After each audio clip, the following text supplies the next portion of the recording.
So hello welcome to और another video.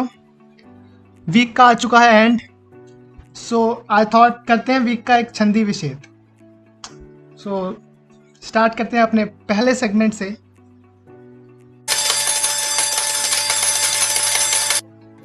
So Indian banks has raised FD rates for FD under 2 crore by 5 BPS।